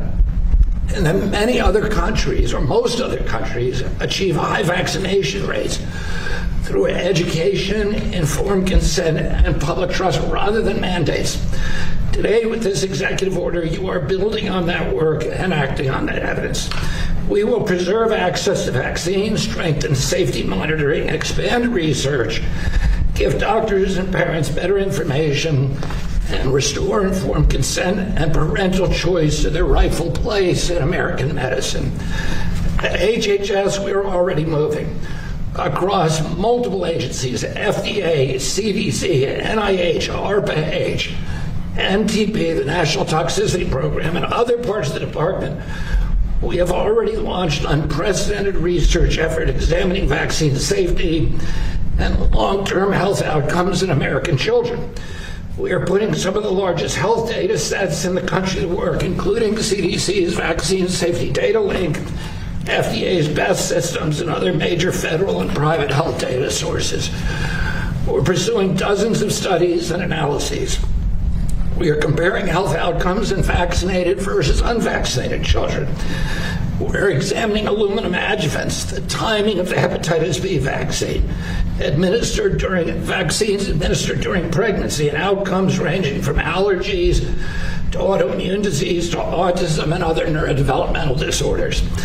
At NIH, the National Institute of Allergy and Infectious Diseases and the National Institute of Environmental Health Sciences are working with the National Toxicity Program on a comprehensive review of vaccine adjuvants, ingredients that are added to vaccines to amplify the body's immune response. They will determine what the existing science establishes and where uncertainty remains and where we need additional research. We're bringing that same determination to autism. NIH has launched the Autism Data Science Initiative with 13 research awards examining autism prevalence, causes, treatments, and services. 5 of these will include vaccines among the potential factors that they examine. Dr. Bhattacharya will discuss that work in greater detail. Next month, ARPA-H is preparing a major new initiative focused on foundational causes and biology of autism and on better diagnostics, treatments, technologies and tools for people with autism and their families. We will examine every biologically plausible hypothesis and leave no legitimate scientific question unexplored.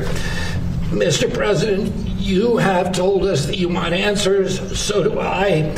We have just over 2 years to finish the work, and I know you're impatient, and we are moving with urgency as that deadline demands.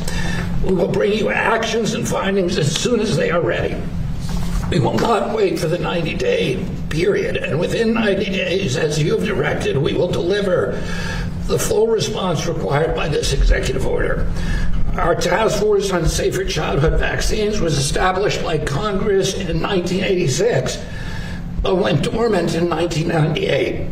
Last year, after nearly 3 decades, this administration reinstated it as required by the statute, and yet it was discontinued. And you restored that congressional mandate. The task force is already working to expand vaccine options, examine the timing and sequencing of childhood vaccines, strengthen safety monitoring, advance research into alternative adjuvants, and continuously evaluate risks and benefits using American and international evidence. Taken together, this is what gold standard science means. No predetermined answers, no institutional taboos, no sacred cows, no hiding uncertainty. Test the hypothesis, examine the data, replicate the results, tell the public what we find, and be honest. This is the standard you have set for this administration. It's this standard I intend to enforce at HHS, Mr. President. You asked us to get this done, and we are getting it done. And we will keep working with urgency until American parents can have confidence on the medical advice that their government gives them is worthy of their trust. Thank you very much, Mr. President. Thank you very much. Thank you, Bobby. And Jay, please. Today's a historic day for public health in this country. The executive order recognizes the plight of millions of parents across the country with autistic children. Autism is a very complicated condition with very heterogeneous, ranging from relatively mild symptoms where kids are full functioning to a devastating condition that fundamentally alters their lives and the lives of their families. You've heard from Secretary Kennedy and from the President their passion for the plight of these families, to see how we can help them understand the condition, to help prevent those conditions from happening in the first place. And what this executive order does is it orders us at HHS to take this extremely seriously, as we have been for the last year and a half and more of the presidency. At the NIH, what we've done is we have established the Autism Data Science Initiative, which started almost a year, actually more than a year ago, where we funded a dozen and more major research teams to answer the question of what is the cause of autism. It's a complicated biological phenomenon. It's not going to be a simple answer. It will have, as the Secretary said, potentially genetic predisposition, but that cannot possibly explain why we've seen such a large rise in autism. There must be some other environmental factors involved, and that's the basis for thinking that's driving these dozen and more research teams that are looking at this. The science takes time. It's very frustrating, and I know I felt that frustration myself as a scientist. You don't get the answers immediately, but the teams have been working assiduously for a year. And the main thing I want to emphasize that we've already accomplished in that year is we've changed how people and the scientific community thinks about autism. You've given them permission to ask the question that would otherwise have been difficult to answer otherwise. If you come to an answer that links autism to some other politically correct things, and you all of a sudden have this link, as a scientist, you fear that your career is going to be over. What we've done in this administration is we've given permission to scientists to honestly answer this question, to find the link for the first time. And with the change in the vaccine recommendations that the President has signed, what you have given is parents a choice, autonomy, a decision-making over how they want the vaccines given to their kids. I believe fundamentally that many vaccines are important. I've said measles, for instance, the measles vaccine is important if we want to take control of the measles outbreak. But at the same time, we shouldn't be keeping kids out of school because they have made different decisions than other parents. Our European colleagues don't do that. A lot of the collapse in trust in public health has come because of these mandates that we've seen imposed during the Biden administration on the COVID vaccine and so many other things. What this does is it restores autonomy of families and parents to make good decisions for their kids. It allows and continues to emphasize the importance of science in recommendations about vaccines, and fundamentally restores a sort of healthy relationship between public health and parents, more in line with what happens in European countries than in the United States, where the childhood outcomes are often much better than we see here. It's a big first step that and that builds on what we've been working on the last year and a half toward a more sane public health system that sees healthy kids grow up without pressure, without undue influence, to make good decisions for their families and for their kids. Thank you, Jay. Steve, please. Thank you, Mr. President. Because of your courage and leadership, Mr. President, millions of parents all over America today are breathing an enormous sigh of relief. I say this as the parent of young children myself. Millions and millions of parents feel they've been pressured when their children are just weeks out of the hospital to take 5 shots, 6 shots, 7 shots all at once. They're told it'll be normal. Your kid will have a fever of 103 for 3 or 4 days. Your kid will stop eating for a week. Your kid's going to change all their sleep. Don't worry, it's totally fine. It's totally normal. Nobody has studied it. Nobody's looked at it. Nobody's thought about it. The pressure from the pharmaceutical industry and from aspects of the medical industry to pump your kids full of shots days after birth with no understanding of the long-term consequences has been a medical travesty. This is an issue, Mr. President, that you have been leading on for years, and of course the man to your left has been leading on this issue for years as well, too. It's a really incredible moment to stand here today and finally see the concerns of parents around this country addressed. There's been so much heartache where parents have had healthy children with no issues. They know they've been pressured into doing things that they didn't want to do, and medical science has told them for years that their concerns are not valid. This order does 2 fundamental, incredibly important things. First is we get off of this ridiculous path of having our children get 70 to 90 shots. That is wantonly excessive. Remember, each and every one of these shots produces a profound immunological response. So across any large population, if you give a kid shot after shot after shot, you're going to have vaccine injuries. You're going to have immunological issues. You're going to have potentially neurological issues. Secondly, and so important to you, Mr. President, is the unbundling of the shot. Why do you need to have these shots bundled into these packages? Why can't you split it into 5 visits and give this young body, if a parent wants to do a vaccine, 1 shot at a time? Why is it that in Japan you can get a separate measles shot, a separate mumps shot, a separate rubella shot, but in America it has to all be packaged together? This is a courageous action, Mr. President. This is an action that ensures the dignity of patients, the dignity of parents.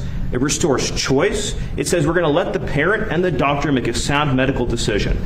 And I'll just say one more time, the fact that you have had the courage to push this forward, knowing the unfair criticisms from some in the establishment, and to give the chance for Bobby, who spent decades representing parents, to stand here today. It's such a profound moment. It's such a beautiful moment, and it's going to lead to such incredible advances in our understanding of children's health and making sure that, yes, we can be a country that has safety and security for our families and our children, while at the same time protecting patient choice. You can have both these things. This order accomplishes it. I'm so proud to be standing here today, Mr. President. Thank you very much, Steve. Thank you. Heidi? Yes, thank you, Mr. President. It's an honor to be here today. It is a historic day and a historic action. Many people have asked the difference between this executive order and what you signed in December in a presidential memorandum and what you signed later on in May. Just want to quickly answer that question. In December, the presidential memorandum directed HHS to produce the scientific assessment that they did, and then they overhauled the vaccine schedule. Those actions have since been held up in court. And so right now, Americans don't have access to that information, and you are correcting that wrong today and saying, I am giving Americans this information directly so that they know what HHS found in the scientific assessment themselves. But most importantly, states are actually the place where school vaccination requirements are implemented. It's state laws and regulations, and the CDC would advise the states on those policies. Since January of 2026, 28 states have no longer agreed with the CDC, and they recommend their own policies. A lot of those states are blue states, and they're working with outside entities like the American Academy of Pediatrics that still rely on the recommendations that were in place in 2024 with the 72 injections by age 18. So you are saying, especially to states that are willing, take a look at this scientific assessment. These are the gold standard childhood vaccine recommendations, and you should put this into your state law so that when parents go to enroll their kids in school, they do not have to meet some of the requirements for the vaccines that are no longer recommended for all children. That brings us in line with European nations. And importantly, those nations do not have vaccine mandates for school. A lot of those nations maintain vaccination rates for measles above 90%. Denmark, Ireland, Spain, Portugal all have vaccination rates for measles above 90% without mandates for school. And so they do that through increased public trust and education and letting parents be informed and make those decisions. We are encouraging to adopt those decisions here today. We do still recommend the measles vaccine for all children, but we want parents to be informed about the timing and to have the option to separate them out. So, Mr. President, this is a historic action. We are going to be working directly with states so that we're not reliant on the court case to resolve. We are doing it right away so that parents get the benefit from state laws changing. Great. Thank you Mr. very President. much. When you hear that number where it was 1 in 10,000 20 years ago, and now it's 1 in 30, or in California 1 in 18, that's something happened in the meantime. Something happened environmentally or otherwise, but it's not just happenstance. Something went wrong. Some bad things were recommended. Think of it. So you have 1 in 10,000, and now it's 1 in 30. California 1 in 18. And we got to get to the bottom of it. Please. Thank you so much for having me. I'm a mom, first and foremost. I have a 3.5-year-old, and I have another one on the way. And Mr. President, we are so thankful for all the work you've done in this country with the vaccines, the food systems, and you as well, Secretary Kennedy. I believe health is the #1 issue in this country. If you don't have health and we don't have a healthy country, we don't have anything at all. And no parent should feel the pressure of immediately their child is born and a bunch of vaccines are pressured and pushed upon them. This is about freedom at the end of the day. This is what this country was built on, freedom for parents to make the decisions that best suit their kid. And I'm not anti-vaccine at all, I'm pro-vaccine, but we want to be able to have the freedom to space it out and to choose which one works for our child. We don't believe that there's a one-size-fits-all solution for every child. So we're so thankful for everything that you're doing, Mr. President. It's just extraordinary. Like the polio vaccine, it's amazing. Other vaccines, amazing. But some, there's questions about. We're going to figure it out. And I think we'll, the expression is we have really no choice. And nothing bad can happen from what we're doing. Nothing bad can happen. It's possible it doesn't work. I don't think that's much of a possibility, frankly. We're going to learn a lot. And if we could go back 20 years, 25 years, something happened in between that would lead us to the kind of numbers that we're seeing. So could I have that and I'll sign it? Yes, sir. Very happy to sign it. This is your executive order on establishing gold standard vaccine recommendations, sir. As previous speakers have indicated, this is going to establish essentially a new vaccine schedule that is fully informed by the research and data that we have from HHS and NIH and other aspects of the government.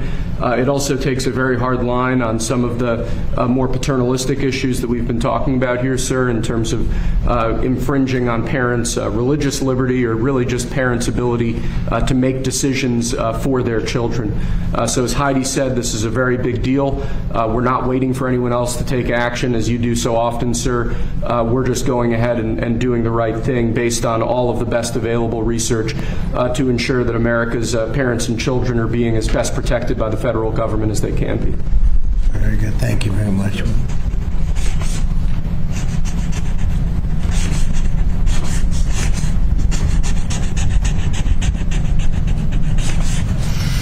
Okay, that's a big one in my book.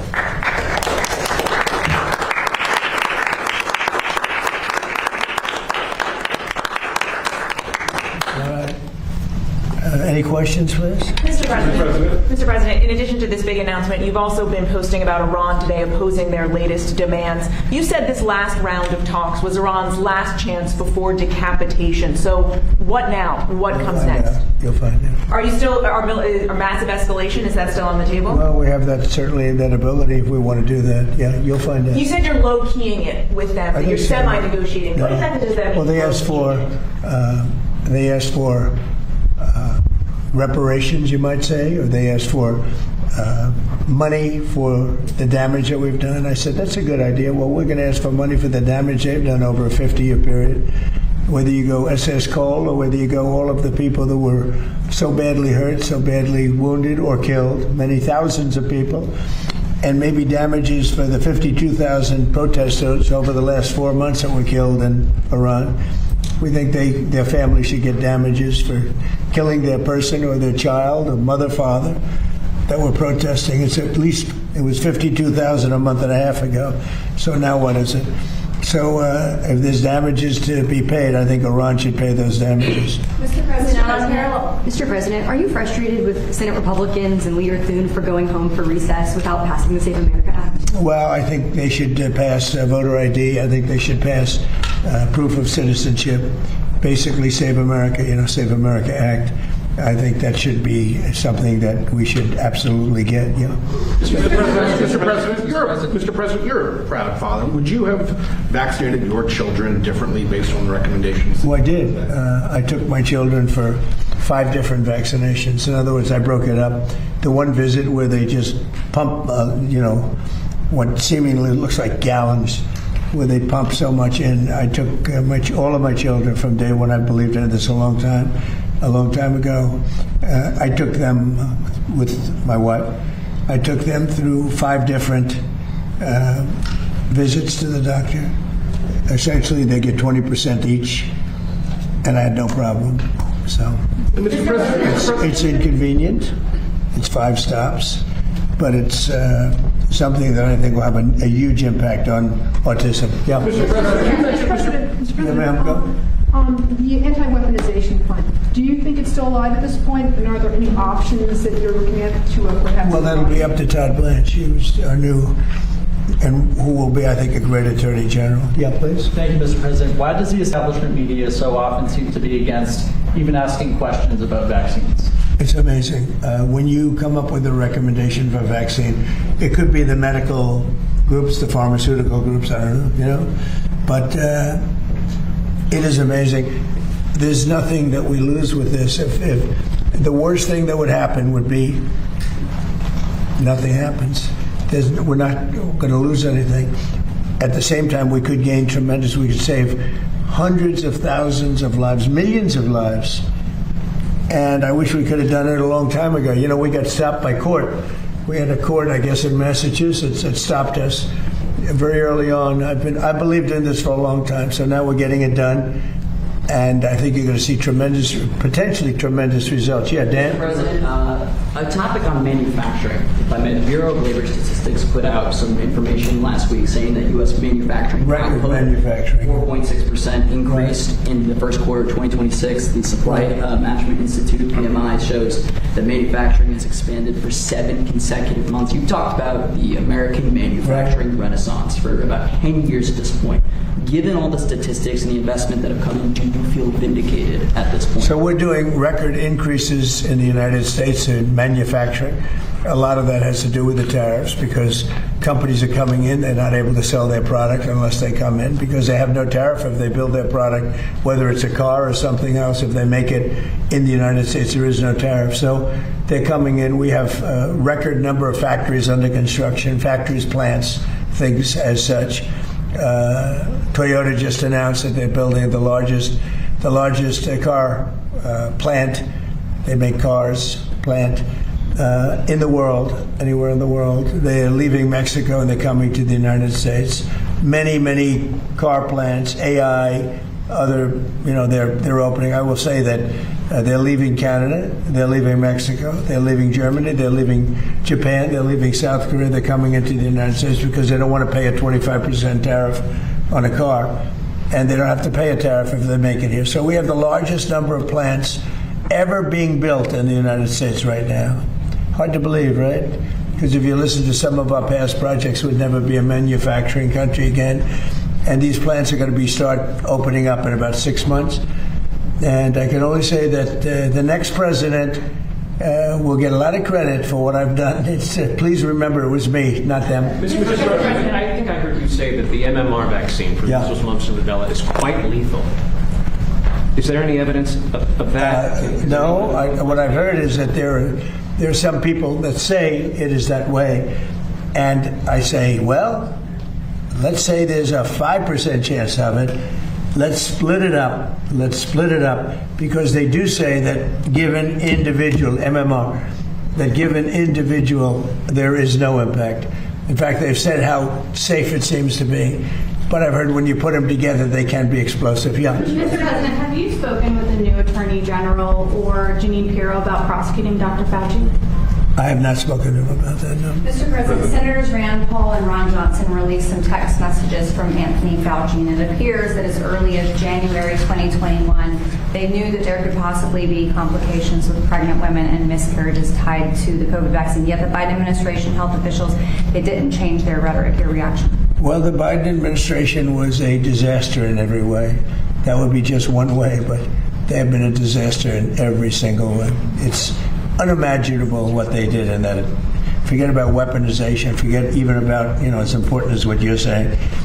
So many of the open borders, the men and women's sports. They've just been a horrendous disaster, the highest inflation in history. And we're doing a great job. Mr. President, thank you. Unbundling the shots into more visits means more co-pays for families. What's your recommendation for families that can't afford to keep paying for those visits? Well, we're going to be working with them. We're going to work with the families, and we're going to make sure everything works out cost-wise very well. Yeah, please. Thank you, Mr. President. What recommendations do you have for Republicans, heading into midterms right now? And are Democrats, with the candidates they're putting forward, making life easier for? Well, the one thing is we have jihadists being elected all over the place. We have this, whether it's communism, jihadism. It's a friend of mine called up. He said, really, you should use the word jihadist, because that's what's happening. And I'm not sure that anybody, if you take a look at what happens in other countries, I think that's not going to be necessarily the way we want to live. But when you look at the radicalism and the craziness of the candidates and the stupidity of what they're suggesting, let's get rid of the Supreme Court, let's get rid of the presidency, let's get rid of the Senate. They want to get, sometimes I'd like to get rid of the Senate too, but I don't say it, and I wouldn't do it. But, they want to get rid of the Senate, they want to get rid of, ideally, the House, but they're thinking about maybe keeping the House, Isn't that nice? These are people that have been not successful. They're people that have been, in many cases, failures. They come from other failed countries, and they come here and they tell us how to run our country. They come from places like, I won't mention because I don't want to get myself into a controversy, but they come from countries that are not great. They come from, let's say, as an example, Somalia.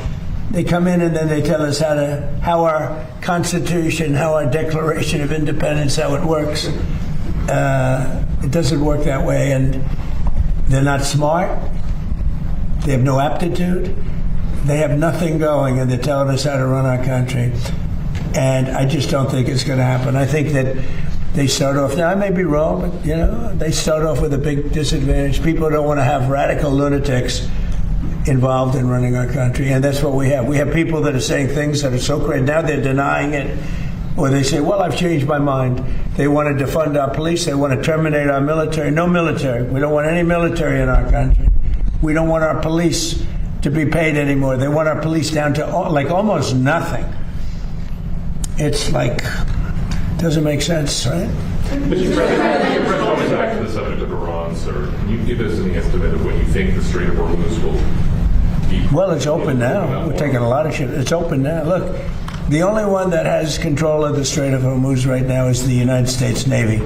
We have a blockade that's been infallible. It's a steel wall. And we let people in that we want to let in, and those people come in, and they've been coming in and they're going out. So it's actually open now.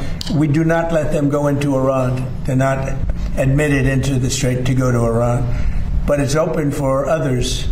Now, a little bit complex because they will, on occasion, drop a mine, and we find the mines. We've mine swept the entire strait, as you probably maybe heard, maybe you didn't hear, but we control the strait 100%. Now, can they make trouble? Yeah, they can make trouble, but they're broke. They have no money. Iran is broke, totally broke, and they're not paying their soldiers. They have inflation of 300% as of last night. I heard 309%. So we'll see what happens. But they've been bad for, they say 47, it's actually 50 now. 47, they've been saying it for 3 years. But for 50 years, they've been the bully of the Middle East. What they've done is terrible. They've killed hundreds of thousands of people. They've killed people. They've wounded and maimed people with the legs, the arms, with the roadside bomb is their bomb. They're very proud of it. And now they're paying a price. Thank you very much, everybody.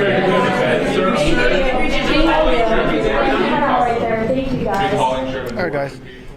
Thanks for hanging out on YouTube. We're going to continue this over on Rumble. We have several things to watch. We've got Roman Balmakov talking about China's geo satellites, in space versus our Air Force.